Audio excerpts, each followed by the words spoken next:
Ate Yeye, happy birthday po. Ay, pray na nag-enjoy ka sa birthday mo kahit wala kami. Eh, joke lang.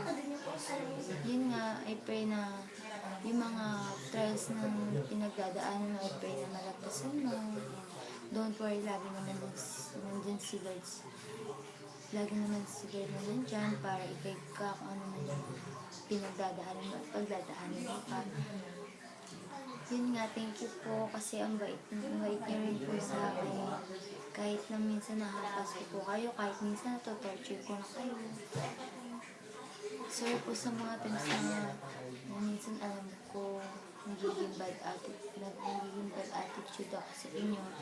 Thank you rin po sa mga advice pag sa times na pasaway po ko kay Mami Jean. And I pray na lagi kayong i-guide ni Lord sa mga pagsubok na pinagdadaanan nyo. Maraming pong salamat sa lahat. We love you, Ate Yeye. More birthdays to come. And I pray na nagustuhan niyo po yung ginawa namin sa inyong video kahit na singit lang ako. Dapat kasalok niyo lang po yung gagawa. Kasi po si Ate Kim niyaya po ako. Kaya yun, I pray na ma-appreciate niyo.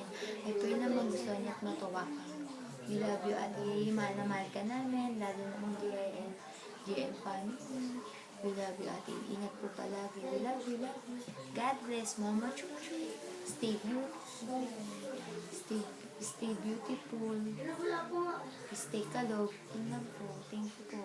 God bless. Happy birthday po ulit, Ate Yeye.